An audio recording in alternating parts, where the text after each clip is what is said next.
So yeah, I really don't like winter. Hello everyone and welcome back to the channel. So as you could see from that first clip I made, the weather hasn't been really cooperating in terms of photographs. So I thought that for this time we could just stay inside and do a quick overview of what goes into a planning session. So selecting a target that we want to photograph, trying to figure out what is up there that we can photograph. So for this, we will go into some basic concepts like star catalogs, local versus equatorial horizons, and so on.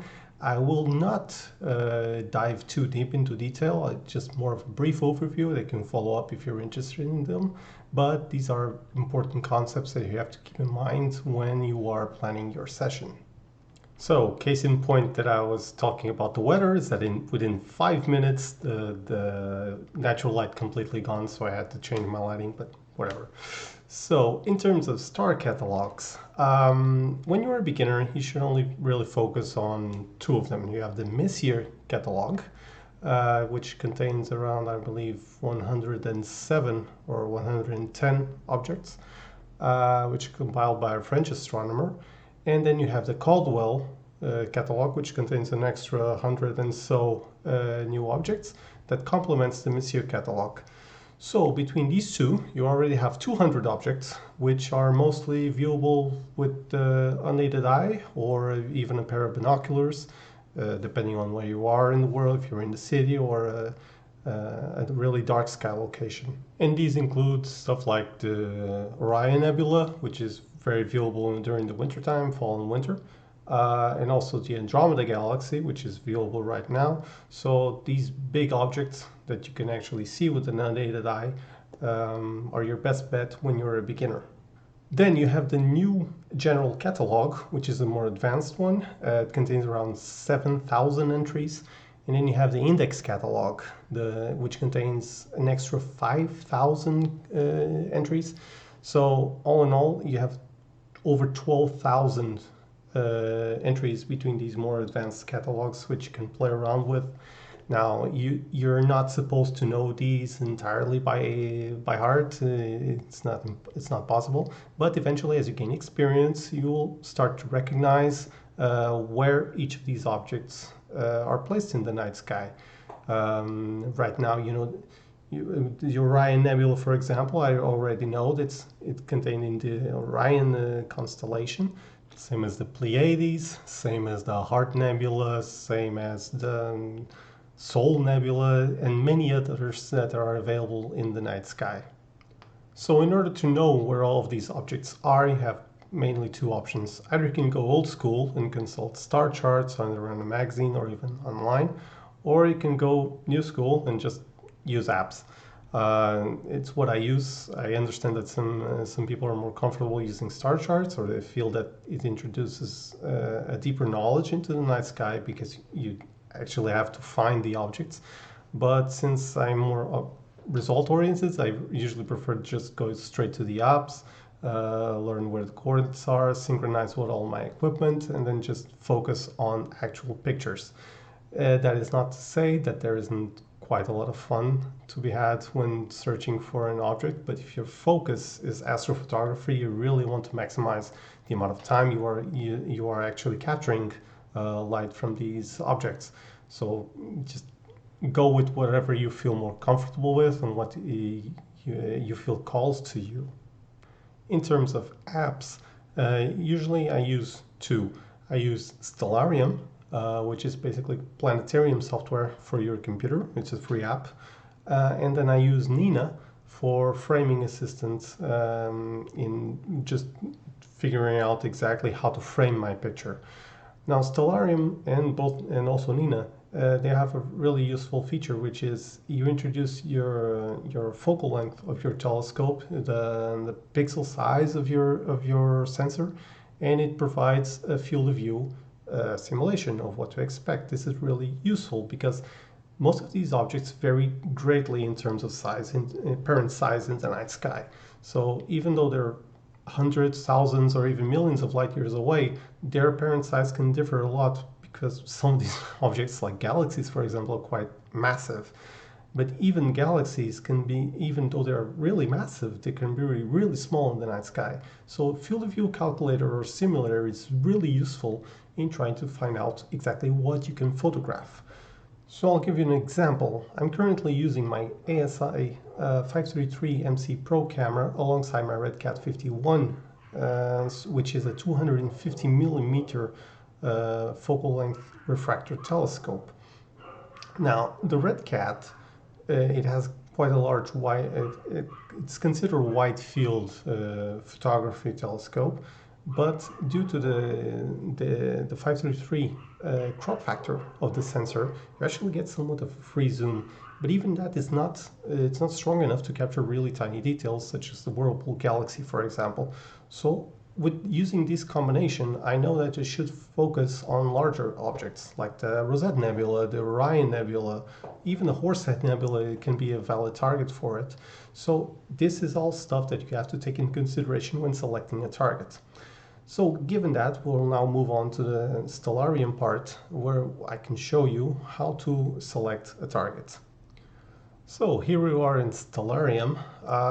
Like I said, this is like a planetarium software. You can see a preview of your night sky, your local night sky. Right now it's still daytime, but you can use this to figure out where stuff is in the night sky and just plan your sessions.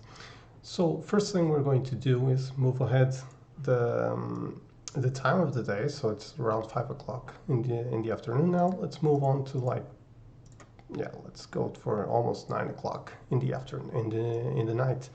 So as you can see, the moon has moved, Jupiter has moved, and you can see that the Orion Nebula is actually rising up at this time of the night. So that's actually a good target to focus on.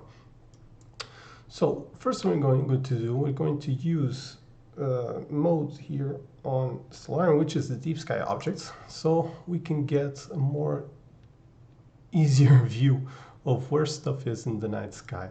So like this, you can see that here is the Orion Nebula, here is the Horsehead Nebula, and this is all, the Casper, the Friendly Ghost Nebula is actually nearby. So these are all potential targets for yourself. So how do you select these? So Stellarium has a really useful feature here, which is the sensor preview.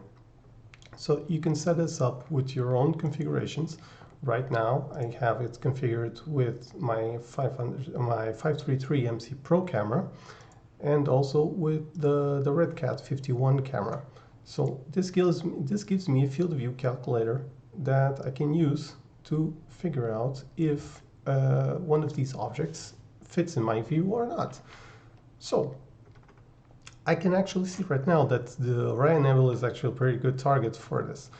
But since I actually took a picture of it last year, I'm not really looking forward to just going back into it. And also it's one of the most photographed objects in the night sky during the winter.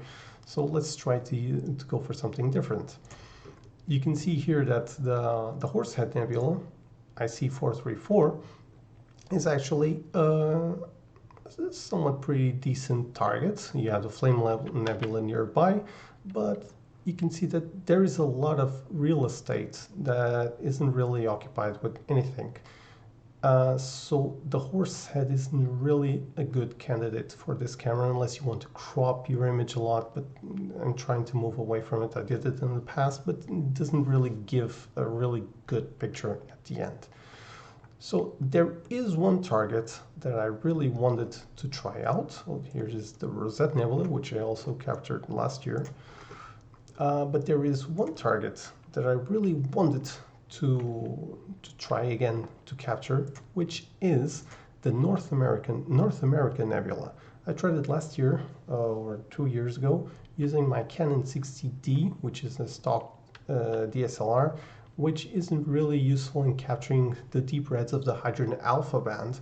So this year, since I have my new camera, the 533, I really wanted to get my revenge on that nebula. So pushing F3 to look up the search window, I'm just going to use North American Nebula. Here it is. And zoom. You're in here. So you can see here that, okay, so there's a North American Nebula, and also there's a Pelican Nebula here. And you can actually see that this combination isn't really maybe the best to capture this area, because there is actually a lot that is missing out. But I'm actually going forward to it because there are two main things that I wanted to capture, which is the Pelican Nebula, see how it turns out, and also the Cygnus Wall, which is a birthing place for new stars, which is quite beautiful to capture.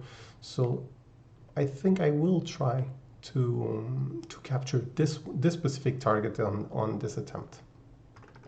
So now that we know what we want to capture, how we frame it. So I'm moving over here to N.I.N.A, which contains the Sky Atlas, where you can select your target, here it is, and set it for framing assistant. Now, wait for it to load. And here it is. So now, yeah, so you see here, there is the Pelican Nebula right here, and here is the Cygnus Wall right there. So using my configuration for my sensor, I get the field of view simulator, and I can play around with whatever I want to frame into the image. So I believe that something like this is actually quite nice. I get the dust lanes here in the middle, I get the Pelican Nebula, and I also get the Cygnus Wall right all into the same picture, and I get part of the North America and the rest of the Pelican Nebula into it. So I would say that that's a pretty good framing. So now that we have the framing done, there are a few things that I want to mention. So first is the coordinates. So the N.I.N.A and also Stellarium give you the coordinates of where your framing will be located into the night sky. These coordinates are based on the equatorial system. So as you know, the Earth is a sphere that rotates around the Sun, but the axis of rotation isn't exactly perpendicular to the plane of the solar system, so it's tilted in regards to the equatorial plane of the plane of the solar system. So that means that this is the reason why we do polar alignment. When we are doing star tracking with the equatorial mount, we really just want the mount to move along one axis, and at the same time just keep track of the same object without any extra axis. This is done by aligning your mount with Polaris, and then you align your mount with the axis of rotation of the Earth. So this is what these coordinates are. These coordinates represent the location of the object on the celestial sphere according to the axis of rotation of the Earth in regards to the night sky. One other thing, you can see right here that the object, at the time that I'm selecting, the object isn't really that high, and it will start to get really low. The thing is, I do have one restriction, which is I'm photographing from an apartment, so I have walls, I have a roof, so my selection of targets is also limited by this. So this is a target that's at this time it's suitable for me to capture from my balcony. So after selecting our framing for the target, so I just need to determine how I'm going to photograph it.